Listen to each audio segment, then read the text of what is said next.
Assalamualaikum warahmatullahi wabarakatuh. Halo semuanya, perkenalkan nama saya Said Fakih dari Prodi Sistem Informasi Universitas Terbuka. Di video kali ini saya akan menjelaskan eh, tugas langkah-langkah pembuatan ERD atau Entity Relationship Diagram.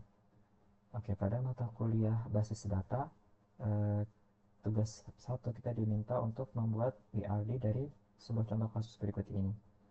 Yaitu pada sebuah perguruan tinggi, mahasiswa akan mengambil mata kuliah yang ditawarkan. Setiap mahasiswa dapat mengambil minimal satu mata kuliah, namun dapat mengambil beberapa mata kuliah dalam satu semester. Setiap mata kuliah hanya bisa diajar oleh satu orang dosen, dan setiap dosen dapat mengampu atau mengajar minimal satu mata kuliah. Oke, dari contoh kasus ini kita diminta untuk membuat IRD. Langkah pertama yang harus kita lakukan adalah menentukan entity apa saja yang ada di kasus tersebut. Oke, dari sini bisa kita ketahui bahwa entity yang ada itu adalah mahasiswa, kemudian mata kuliah dan dosen. Oke, jadi sini bisa kita catat langkah yang pertama adalah mengidentifikasi semua entity yang itu adalah ada mahasiswa, dosen dan mata kuliah. Oke. Setelah kita mengetahui entity apa saja yang ada di kasus tersebut, kemudian langkah selanjutnya yang kedua adalah menentukan atribut atau field pada setiap entity-nya. Jadi setelah entity-nya kita dapatkan, kita menentukan atribut apa yang ada di entity tersebut. Karena di soal contoh kasusnya tidak disebutkan secara detail, maka kita bisa membuat atribut itu sesuai dengan uh, kehidupan sehari-hari kita, sesuai dengan yang ada di lapangan. Misalkan mahasiswa pasti dia memiliki NIM atau nomor induk mahasiswa dan nama mahasiswanya. Kemudian dosen itu pasti memiliki NID, yaitu uh, nomor identitas dosennya dan nama dosennya. Kemudian mata kuliah ada kode mata kuliah dan nama mata kuliah. Nah, jadi kita menentukan atribut dari setiap entitinya. Oke, setelah kita selesai menentukan atribut pada setiap entitinya, kita kemudian mengidentifikasi dan menetapkan seluruh himpunan relasi di antara himpunan-himpunan entity yang ada beserta foreign key-nya. Nah, kemudian setelah kita menentukan atribut, kita menentukan atau menetapkan relasinya, hubungan antara entitinya. Misalkan di sini kan ada 3 entity, mahasiswa, kuliah, dosen, mahasiswa, kuliah, mata kuliah, dan dosen. Nah, dari sini kita membuat relasinya, misalkan mahasiswa dan mahasiswa. Relasinya nggak ada, mahasiswa dengan mata kuliah, mahasiswa meregistrasi mata kuliah. Kemudian mahasiswa dan dosen di sini tidak ada relasinya. Kemudian mata kuliah diregistrasi oleh mahasiswa, mata kuliah dan mata kuliah ada relasinya. Kemudian mata kuliah diajarkan oleh dosen. Kemudian dosen dengan mahasiswa tidak ada relasinya, dosen dengan mata kuliah, dosen mengajar mata kuliah, dan dosen dengan dosen tidak ada relasinya. Oke, mungkin saya langsung saja sambil membuat diagramnya. Oke, jadi yang tadi langkah pertama adalah menentukan entity-nya. Kita bisa langsung membuat entity-nya dengan memberikan dibuat dengan rectangle, kotak.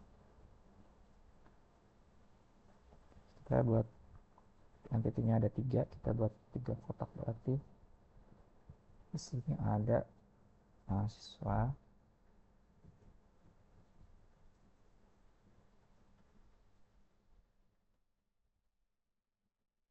kemudian dosen,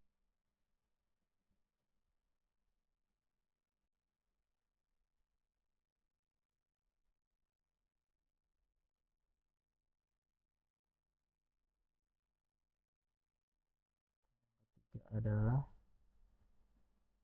mata kuliah.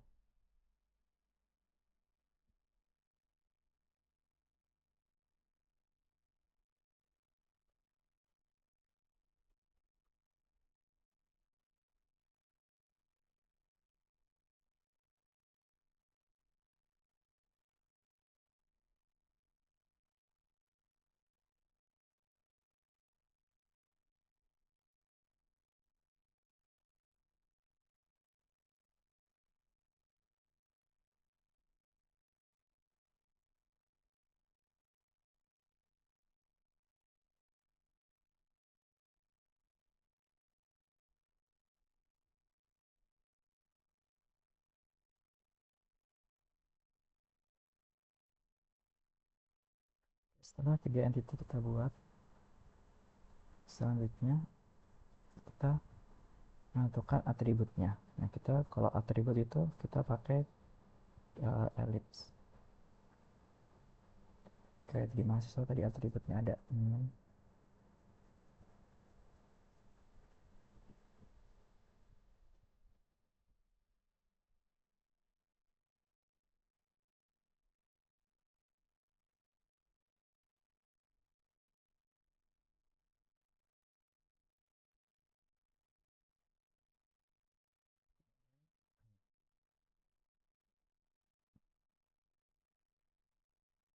kemudian ada nama mahasiswa.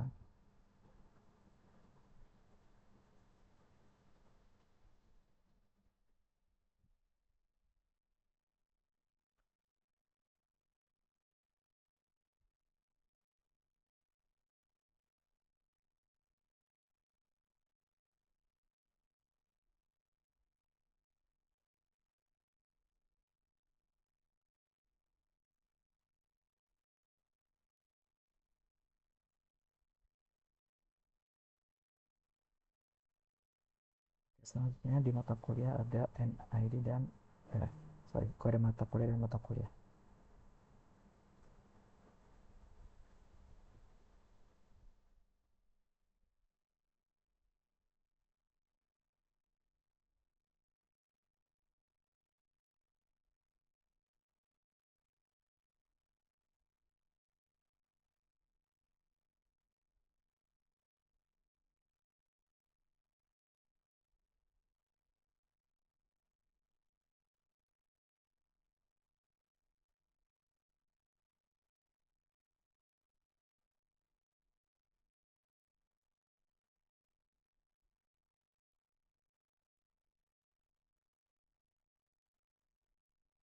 Dan 5% ada NID dan numbers.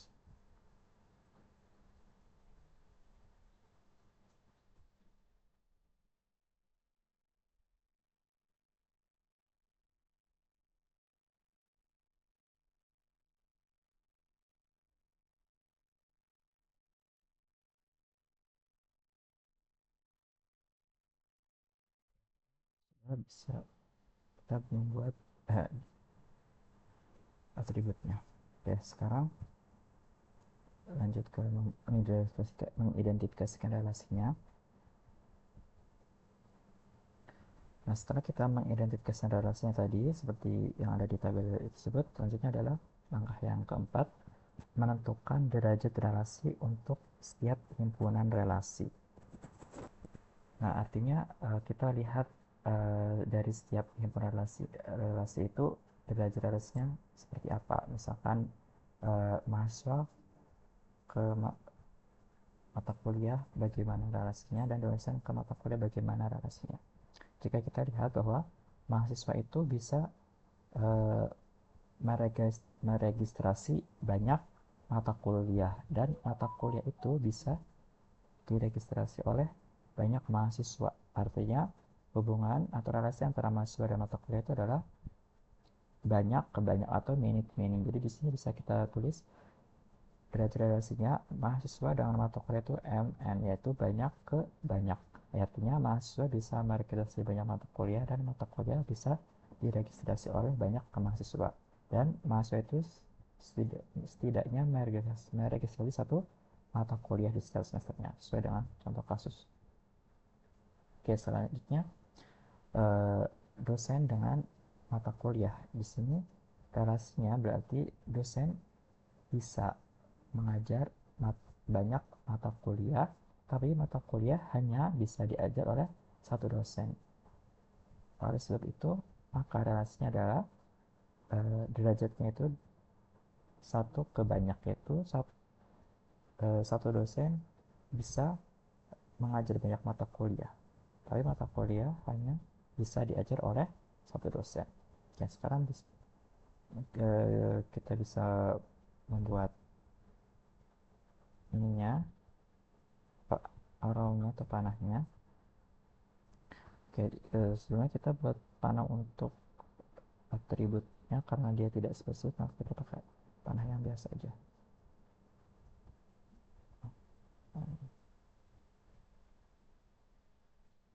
sini kita buat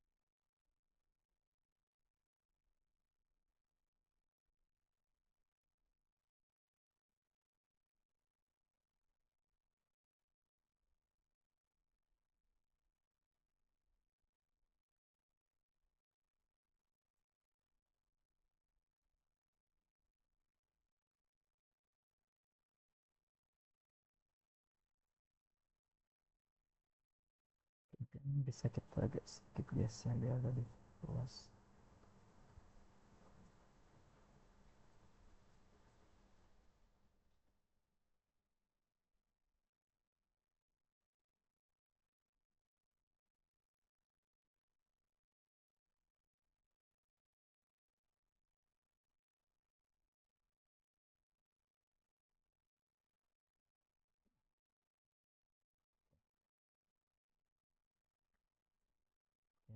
Jadi selanjutnya adalah kita buat garis arrow relasinya untuk pertama kita untuk dosen ke mata kuliah itu one one to many. Pertama kita udah buat ininya relasinya yaitu dosen ke mata kuliah relasinya adalah mengajar.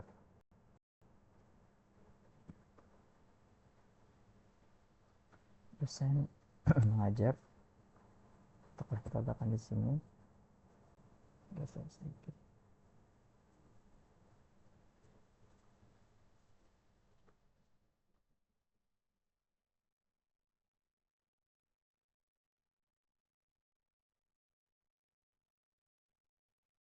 Selanjutnya kita buat row dosen mengajar, berarti di sini uh, kita pakai row yang mandatory karena data di mengajar ini harus berrelasi atau berhubungan dengan tepat satu dosen atau semua data yang ada di mengajar ini harus berhubungan dengan dosen seperti itu. Makanya kita pakai yang row yang mandatory. Kemudian dosen itu mengajar banyak mata kuliah, maka kita pakai row yang ini. Nah, satu dosen itu one to many, satu dosen mengajar banyak mata kuliah.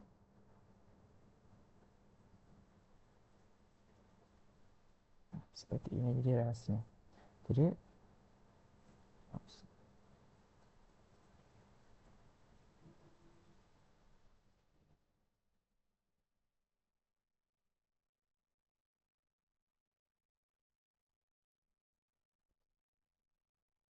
di sini dosen mengajar banyak mata kuliah. Oke, di sini adalah lambang row one to many. Oke, selanjutnya masuk ke mata kuliah. Nah, di sini mahasiswa dengan mata kuliah relasinya adalah many to many, itu banyak ke banyak. Nah, di sini many to many itu artinya adalah banyak ke banyak. Karena dia relasi banyak ke banyak, maka kita perlu relasi tersebut nanti akan menjadi sebuah entity. Oke, kita buat relasinya dulu.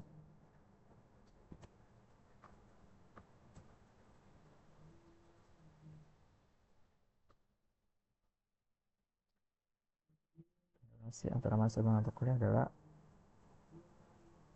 mahasiswa meregistrasi.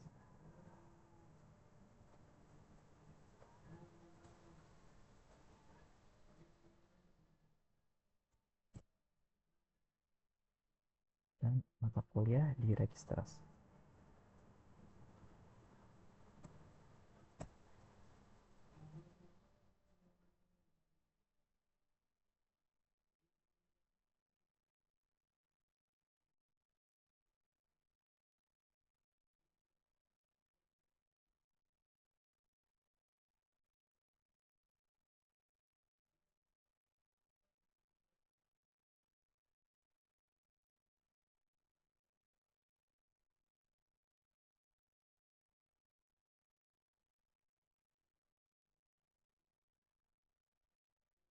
Oke, kita buat relasinya. Kita pakai arrow yang ini.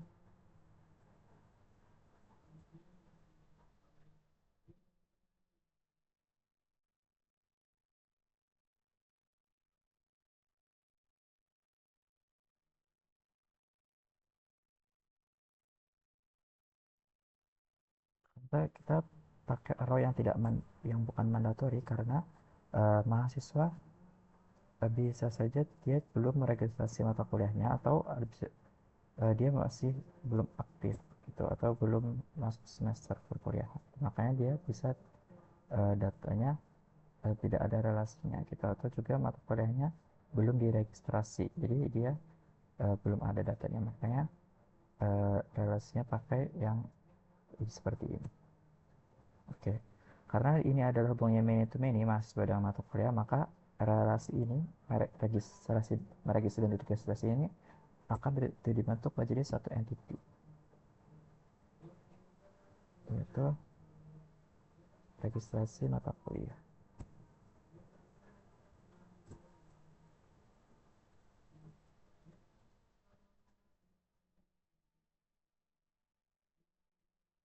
Tadi kita buat relasinya adalah many to many.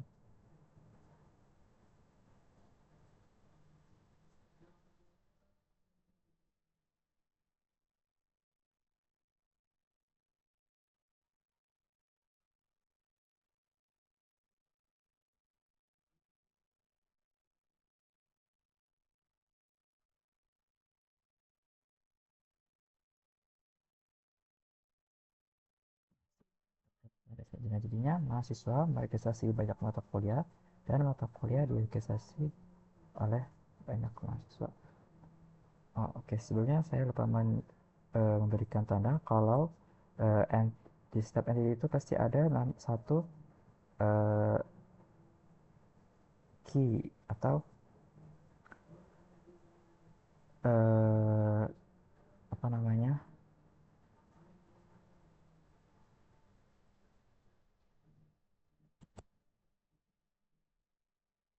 yang uh, dia itu spesifik hanya di entity tersebut. Nah, misalkan name ID hanya ada di entity mahasiswa, makanya kita kasih tanda garis bawah seperti kode mata kuliah hanya ada di mata kuliah, dan NID hanya ada di dosen.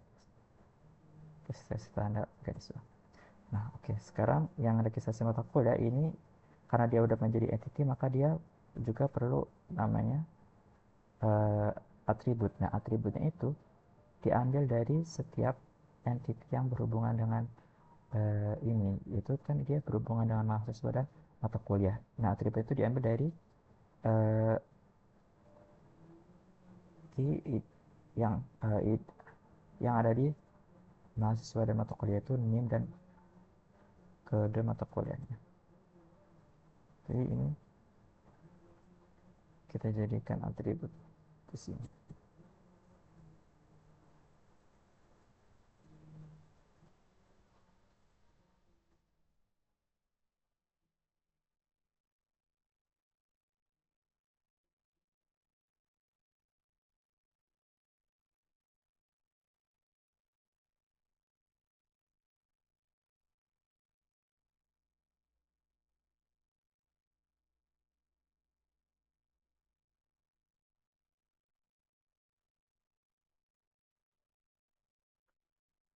Kurang lebih seperti ini di art yang telah kita buat.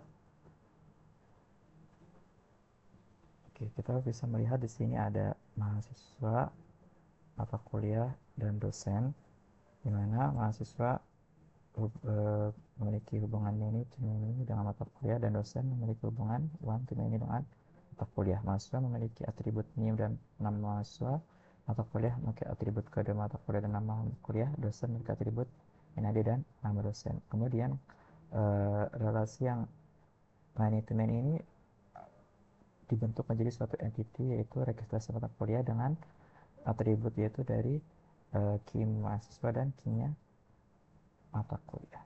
Oke,